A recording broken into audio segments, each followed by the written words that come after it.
léegi non dama fàtte ndax dama yàkkamti ñëw travail Dakar Dem Dikk yi ñu ngi leen di nuyu yéen ñëpp ku nekk tur ak sa sant dama ne doole jël ndox tey ñi may ngeen ñu doole dafa ñu jëm xam nañu ko ñu ngi nuyu toutes les confédérations syndicales yi fi daje tey ñëw pour soutenir ñu ñëpp nag teew nañu ñëpp mais ñu ngi si lim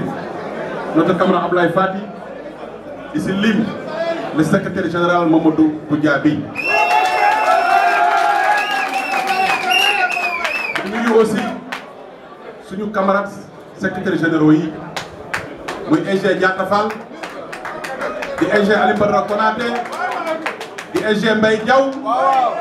di nuyu ñëpp di nuyu nag les vaillants délégués du personnel ay jàmbaar dëgg lañu le collège du délégué du personnel parce que li yëpp bu amee ñoom la bu amee ñoom la donc ñu leen di gërëm bu baax di leen encourager si lutte yi ngeen di def pour Dakar Dem Dikk je pense que daje boo leen gisee ba am tey gis ngeen fa ay brassard rouge travers Dakar Dikk takk ko loolu day wane ne Dem Dikk va mal Dem Dikk va très mal loolu moo taxay travailleurs yëpp daje fii tey syndicat yëpp booloo ñëpp nag laa wax Dakar Dem Dikk 6 syndicats moo fi am 4 SG ñëw nañu yeneen ñaar ñi seen représentants yi ñu ngi fii waa SUD ñu ngi fi anañu ana waa STL ñu ngi fii kon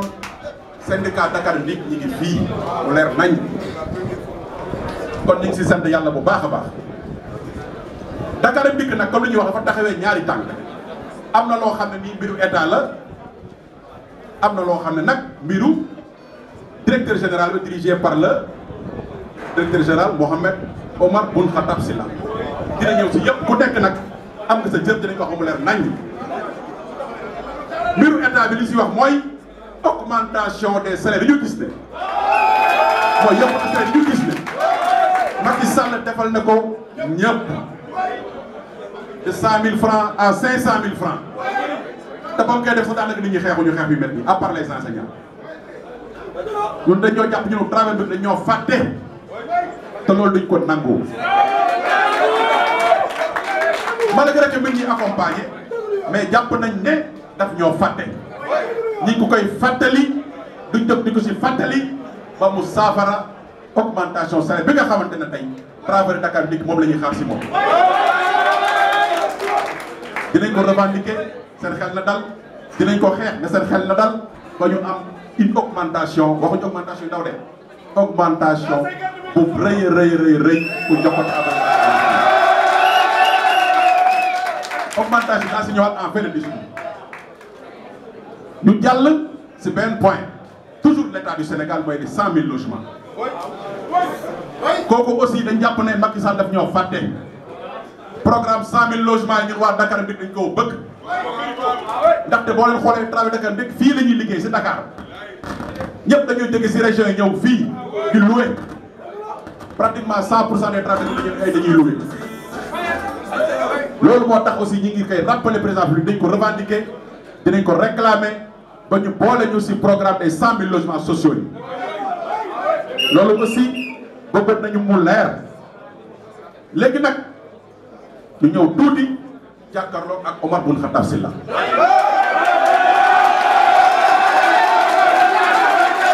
dama bëgg rek mu leer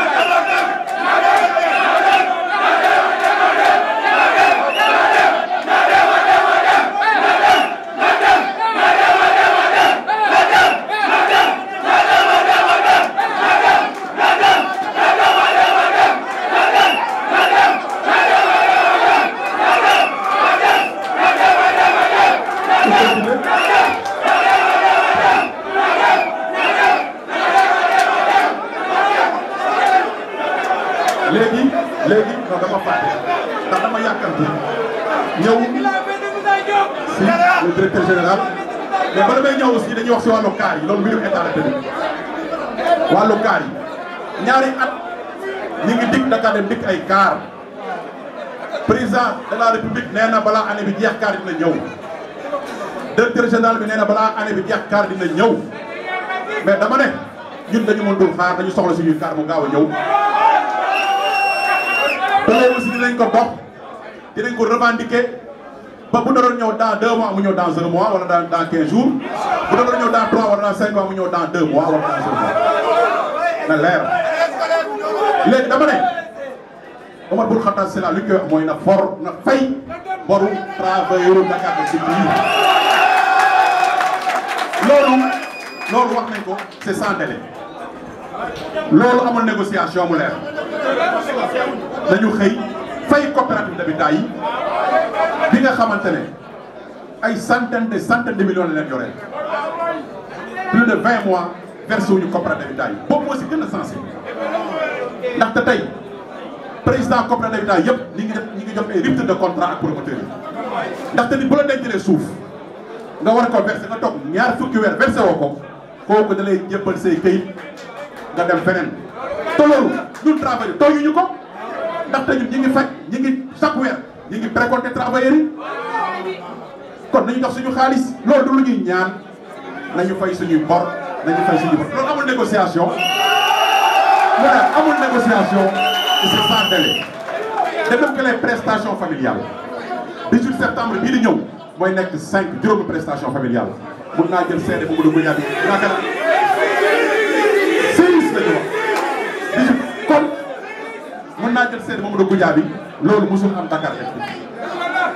Dakar rek dund na crise bu nekk nañu toog juróomi prestation fayuñu ko yaakaar naa mi ngi soog a am su Boun Khattab Sylla loolu tamit dama bëgg mu leer amul négociation nañu fay suñu 5 prestations familiales yi 6 et sans délai mu leer aussi et sans délai li may wax ni dafa am solo c'est sans délai parce que ñoo ko moom nañu ko fay yàgg la wax leer na mën nañu continuer ba tey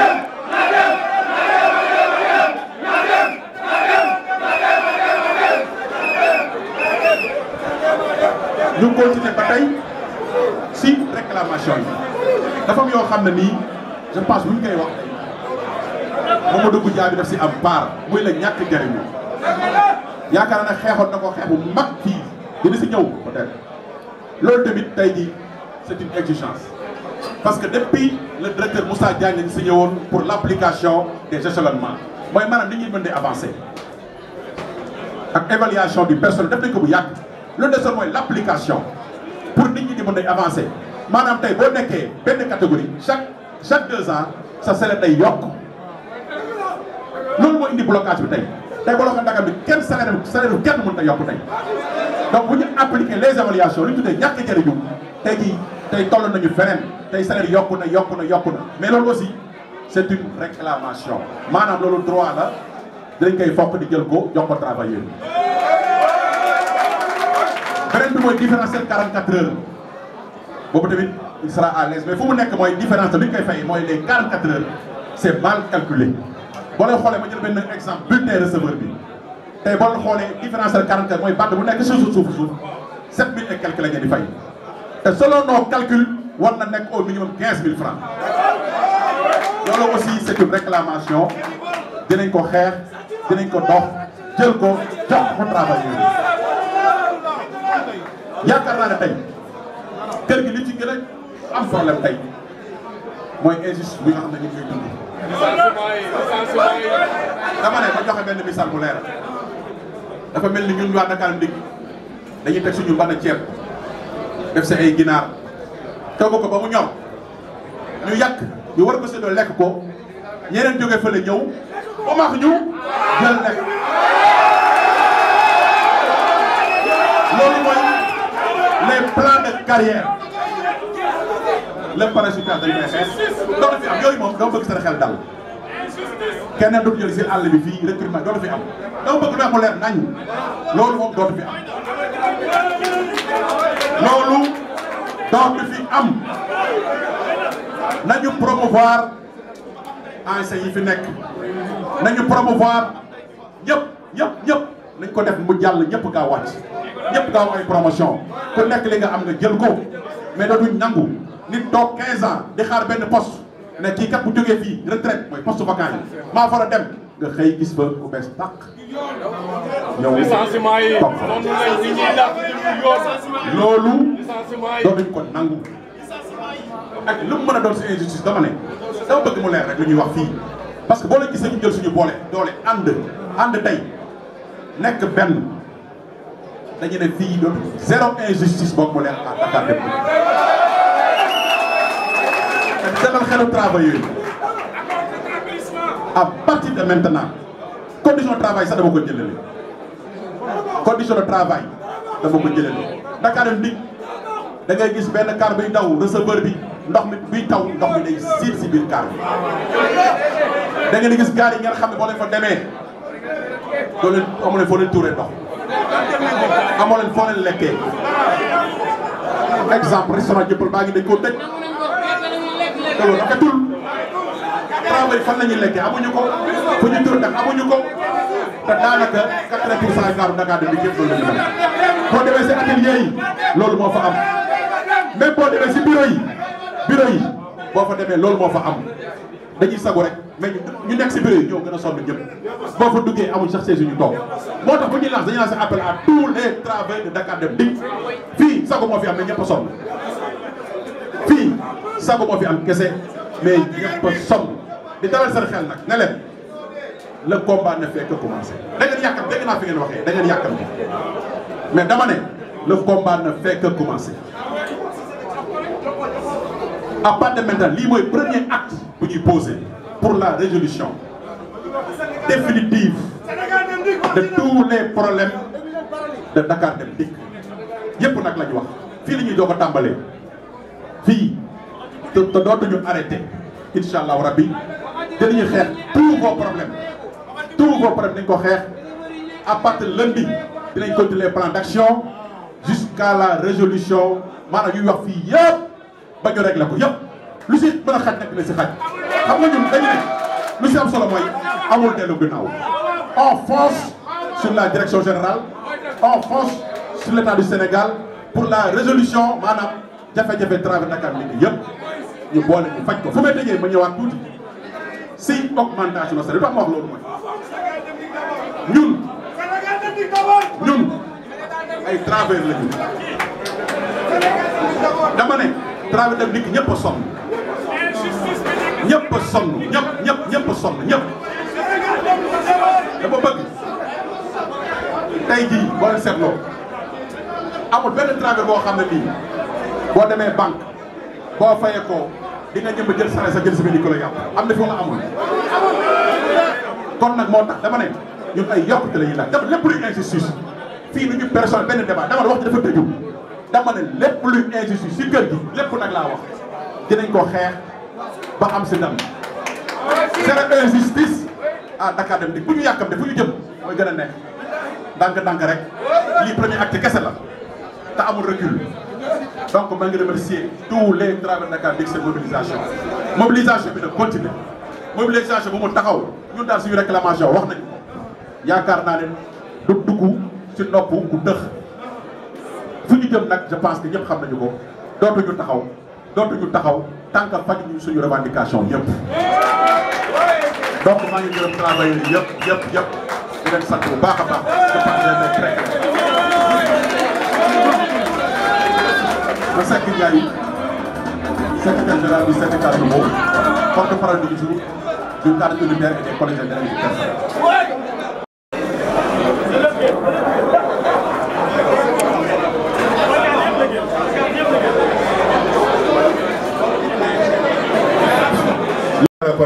Secrétaire général de l'Union démocratique des travailleurs de Dakar Dem Dikk. Par ailleurs, coordonnateur du cadre unitaire des syndicats de Dakar Dem Dikk. À ma droite, il y a M. Masseck Ndiaye, qui est le secrétaire général du syndicat nouveau des travailleurs. M. Diata Fall, qui est le secrétaire général du syndicat démocratique des travailleurs de Dakar Dem Dikk. Et de l'autre côté, M. Mbaye Diaw, qui est le secrétaire général du Centre des transporteurs routiers du Sénégal, délégué du personnel. Donc,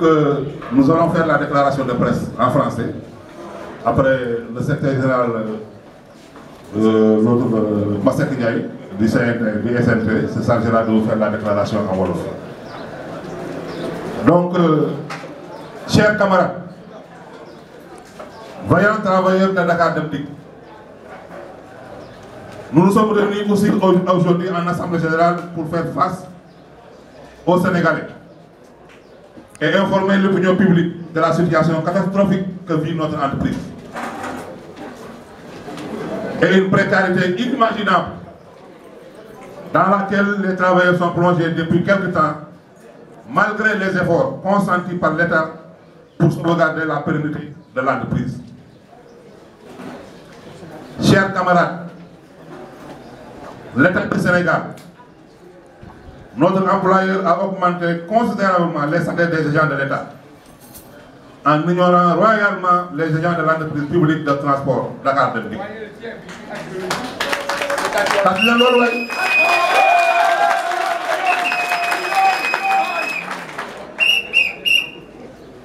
Si nous sommes restés à fond depuis l'avènement de monsieur le directeur général Oumar Ban Khattab Sylla, c'est grâce à notre capacité de résilience et notre volonté de l'accompagner et de garantir le climat social apaisé au sein de l'entreprise. Alors qu'elle doit plusieurs centaines de millions aux travailleurs. Et aucune volonté d'appurement de ces dettes sociales n'est encore mise sur la table. Dorénavant, les travailleurs de Dakar Dem Dikk ont pris leur destin en main et comptent faire face à la direction générale pour faire cesser cette situation.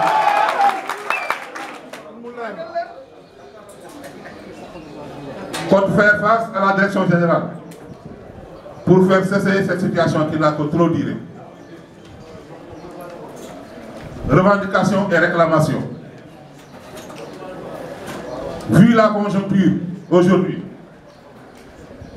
vu l'augmentation exponentielle des prix des denrées de première nécessité, nous réclamons à l'État du Sénégal une augmentation de salaire comme tous les agents de l'État.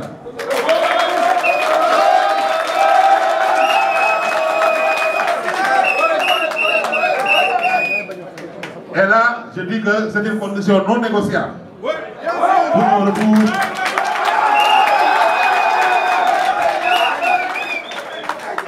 C'est une condition non négociable pour un retour à un climat social apaisé dans l'entreprise et une bonne exécution du service public de transport. Cette requête est l'une de nos revendications phares et nous sommes prêts à mener tous les combats légaux pour avoir une satisfaction totale. Nous réclamons le paiement de l'indemnité de logement.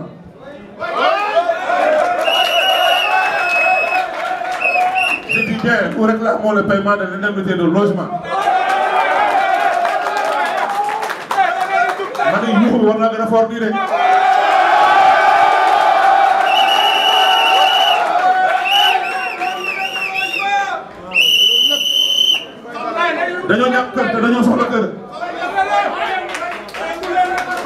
Nous réclamons le paiement de l'indemnité de logement. Car vous n'êtes pas sans savoir que les agents de Dakar Dem Dikk n'ont pas d'indemnité de logement malgré l'augmentation des prix du loyer à Dakar. Nous appelons la direction générale à l'application des isolements. Là aussi, il faut s'arrêter pour marquer le pas. Pour dire que la direction générale n'a qu'à procéder à l'évaluation du personnel de Dakar Dem Dikk. Nous appelons la direction générale à l'application des isolements de ces évaluations. Permettant aux travailleurs un avancement dans leur catégorie qui sont au point mort depuis plus de 10 ans.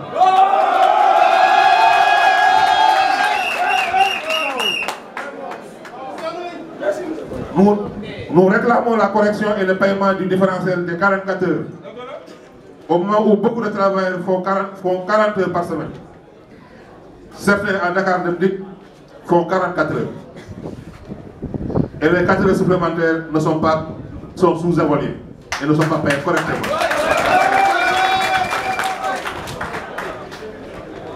Nous réclamons le paiement effectif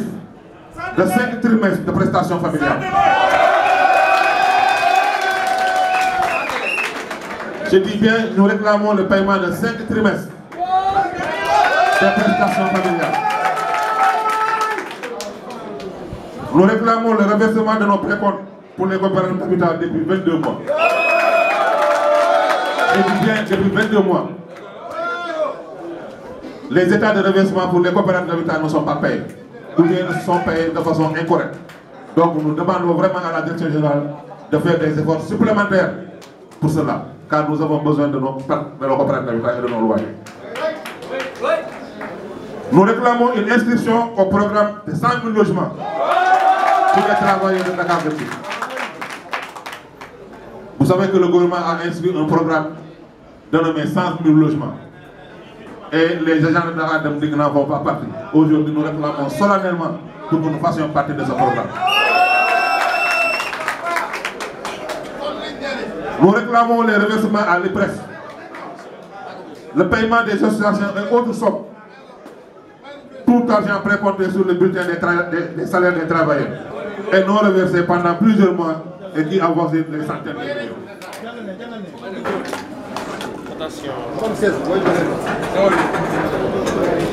Nous réclamons auprès de l'État l'accélération du processus d'acquisition des nouveaux bus, car on en a besoin aujourd'hui. Par rapport à ce point précis.